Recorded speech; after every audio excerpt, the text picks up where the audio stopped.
तो हेलो दोस्तों, स्वागत है आपका all in one class 5 minute top 10 current affairs में, जो कि दोस्तों आपके लिए करंट अफेयर्स का स्कोर बूस्टर क्लास होने वाली है। चलिए दोस्तों, आज हम करने वाले 18 मई के करंट अफेयर। तो दोस्तों हर एक प्रश्न आपके लिए बहुत ही आईएमपी होने वाला है। बिना टाइम वेस्ट करे दोस्तों क्लास को शुरू करते हैं। बोले गजानंद गणपति महाराज की जय। पहला क्वेश्चन देखते हैं दोस्तों। हाल ही में ला लीगा 2024-25 का खिताब किसने जीता है? पहला ही क्वेश्चन आईएमपी बनता है, जो कि बार्सिलोना टीम ने जीता है। आपको ध्यान रखना है, पूछ सकता है आपसे। और अगर बात करते हैं दोस्तों इसी के बारे में, तो हाल ही में ला लीगा 2024-25 के 94 एडिशन था दोस्तों, जिसकी मेजबानी स्पेन देश में की गई थी। आपको ध्यान रखना है। और जिसमें इस बार का खिताब जो कि बार्सिलोना टीम ने जीता, अभी बताया। और इसमें दोस्तों उप विजेता जो कि आपकी स्पेनियोल टीम रही थी, ये भी आपको ध्यान रखना है। और इसके साथ ये भी याद रख लो कि ला लीगा टूर्नामेंट को दोस्तों पहली बार 1929 में खेला गया था। ठीक है, पूछ सकता है आपसे। अगला प्रश्न देखें दोस्तों, तो हाल ही में भारत के अनुराग भूषण को किस देश में राजदूत के रूप में नियुक्त किया गया है? तो दोस्तों राजदूत यानी आपका एम्बेसडर कहा जाता है, जो कि दोस्तों स्वीडन देश के राजदूत ये बने। आपको ध्यान रखना है। हाँ, ये भी बन सकता है। और इसी के बारे में बात करें तो हाल ही में भारतीय नागरिक अनुराग भूषण को स्वीडन देश में दोस्तों राजदूत के रूप में नियुक्त किया गया है। और इसी के साथ दोस्तों ये भी याद रख लो कि पहले भारतीय राजदूत कौन थे दोस्तों, जो कि असफ अली थे। पूछ सकता है आपसे। और जो कि 1983 में ब्रिटेन के पहले भारतीय राजदूत बने थे। और दोस्तों लेटेस्ट में इन्हीं के पहले आपके अनुराग भूषण के पहले भारतीय राजदूत बने थे, जो कि रविंद्र प्रसाद जायसवाल, जो कि अल्बानिया देश के बने थे। ये भी आपको ध्यान रखना है, ये भी रिसेंट की न्यूज में रहे थे। ठीक है, अगला प्रश्न देखते हैं दोस्तों। हाल ही में 86वें भारतीय शतरंज ग्रैंड मास्टर कौन बने हैं? ये तो मोस्ट आईएमपी क्वेश्चन बनेगा, जो कि गारंटी एग्जाम में छपने वाला है। तो दोस्तों ये आपके एलआर श्रीहरि बने हैं। आपसे पूछ सकता है, आपको याद रखना है। इसी के साथ दोस्तों देखते हैं कि हाल ही में 86वें भारतीय शतरंज ग्रैंड मास्टर एलआर हरि बने हैं, जो कि दोस्तों तमिलनाडु के रहने वाले। ठीक है, ये आपको ध्यान रखना, कहाँ के?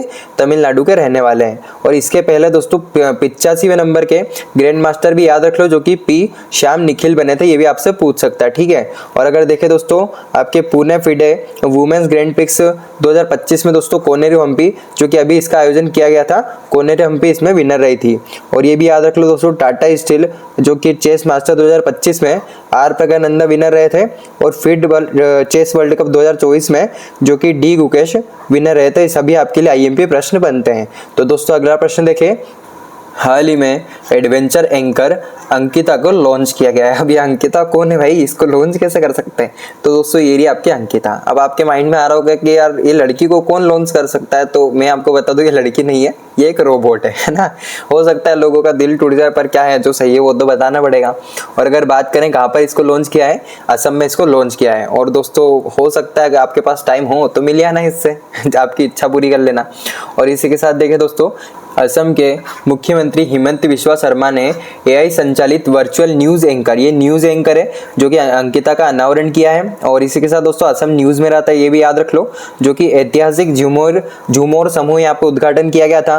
यहीं पर दोस्तों आपका पहला जो कि राज्य है जिसने खुद की सैटेलाइट लॉन्च की है। आपसे पूछ सकता है, इसका नाम तो नहीं पूछेगा, लेकिन ये भी जरूर पूछेगा कि भारत में कौन सा राज्य है जिसने दोस्तों स्वयं की सैटेलाइट लॉन्च की है। दोस्तों वो है असम। और इसी के साथ दोस्तों आपको याद रखना, कल ही मैंने आपको बताया कोली डूटी पार्ट योजना यहाँ पे शुरू की। आपको ध्यान रखना है, पूछ सकता है। ठीक है, तो अगला प्रश्न देखते हैं दोस्तों। हाल ही में सिक्किम राज्य का 50वां स्थापना दिवस मनाया गया। तो दोस्तों 50वां स्थापना दिवस जो कि 16 मई को सेलिब्रेट किया गया था। और इसी के साथ देखें दोस्तों, तो हाल ही में सिक्किम राज्य का 50वां स्थापना दिवस मनाया गया, जिसको दोस्तों 36वें संशोधन अधिनियम यानी अमेंडमेंट एक्ट के तहत, जो कि 16 मई 1975 को सिक्किम राज्य को भारत का 22वां राज्य घोषित किया गया था। ये आपसे पूछ सकता है, आपको ध्यान रखना है। और इसी के साथ दोस्तों हाल ही में यहीं पे दोस्तों आपका एक और करंट अफेयर्स का क्वेश्चन बन सकता है। 16 मई को दोस्तों एक नेशनल डेंगू डे दोस्तों सेलिब्रेट किया गया है। और यहीं पर दोस्तों आपका इंटरनेशनल लाइट डे भी सेलिब्रेट किया है। ये दोनों आपको ध्यान रखना है। ठीक है, तो अगला प्रश्न देखते हैं दोस्तों। हाल ही में ऑपरेशन ब्लैक फॉरेस्ट किन दो राज्यों के बीच शुरू किया गया है? तो ऑपरेशन ब्लैक फॉरेस्ट ये दोस्तों तेलंगाना और छत्तीसगढ़ में शुरू किया है। क्यों किया दोस्तों? ये दोस्तों नक्सलवाद को पूरी तरह खत्म करने के लिए, जो कि दोस्तों इस ऑपरेशन में शुरुआती में दोस्तों 31 नक्सलवादियों की मौत हो गई है। और इसके साथ दोस्तों ये भी याद रख लो कि छत्तीसगढ़ में दोस्तों अभी नक्सलवाद से रिलेटेड एक और ऑपरेशन चला था। ये भी याद रख लो, आपके 4-5 दिन ही हुए इसको भी, जो कि ऑपरेशन संकल्प इसका नाम है, ठीक है, ऑपरेशन संकल्प इसका नाम है, ये भी आपको ध्यान रखना है, ठीक है। तो अगला प्रश्न देखते हैं दोस्तों, हाल ही में WHO ने किस देश में पोलियो प्रकोप की घोषणा की है? तो ये दोस्तों पापुआ न्यू गिनिया में की है, ठीक है। सिर्फ इसके बारे में इतने याद रख लो, क्वेश्चन बन जाएगा आपका। अगला प्रश्न देखते हैं दोस्तों, हाल ही में ब्लूमबर्ग की शुद्ध लाभ वाली टॉप 100 वैश्विक कंपनियों में भारत की किस कंपनी को शामिल किया है? क्वेश्चन IMP बनेगा दोस्तों, स्टार लगा लो। शुद्ध लाभ यानी नेट प्रॉफिट आप समझते होंगे, आपने पढ़े होगा कभी दोस्तों कि आपका जो भी बिजनेस है उसमें टोटल जितना भी आपका टैक्स वगैरह जो भी एक्स्ट्रा चार्जेस होते हैं वो बचकर आपका नेट प्रॉफिट जो बचता है उसको शुद्ध लाभ कहा जाता है। और उसके तहत दोस्तों SBI को इसमें शामिल किया, ठीक है, जो कि दोस्तों टॉप पर रही है इंडिया में। और इसी के साथ देखें तो हाल ही में 2025 में ब्लूमबर्ग की टॉप 100 शुद्ध लाभ यानी नेट प्रॉफिट कंपनियों में भारत की भारतीय स्टेट बैंक को दोस्तों यानी SBI को शामिल किया है। और SBI को दोस्तों 98वीं यानी 98th पोजीशन देकर दोस्तों शामिल किया गया है, जिसका दोस्तों शुद्ध लाभ जो कि $9.2 बिलियन रहा है। और पहली पोजीशन दोस्तों जो कंपनी रही है आपकी अमेरिका की है, इसको दोस्तों अल्फाबेट कंपनी है दोस्तों अमेरिका की, और दोस्तों इसको $10.99 बिलियन के शुद्ध लाभ के साथ इसको किया गया शामिल, आपको ध्यान रखना है, ठीक है, पूछ सकता है आपसे। तो अगला प्रश्न देखें तो हाल ही में किस देश में 2011 से 2027 तक अपराधों की जांच के लिए अंतर्राष्ट्रीय अपराध न्यायालय यानी ICC को अधिकार दिया गया है? तो दोस्तों इसमें जांच के लिए किसने, जो कि लीबिया देश ने दिया है, ठीक है, आपको ध्यान रखना है, पूछ सकता है आपसे।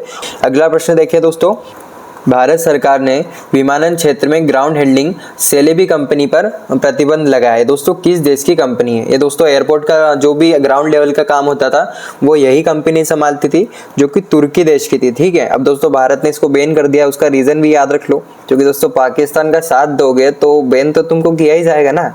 और खैर अभी तो खैर यहाँ पे क्लास ओवर करते हैं, बहुत बड़ी हो सकती क्लास। तो दोस्तों प्लीज यार वीडियो को लाइक करना और चैनल को सब्सक्राइब करना मत भूलना।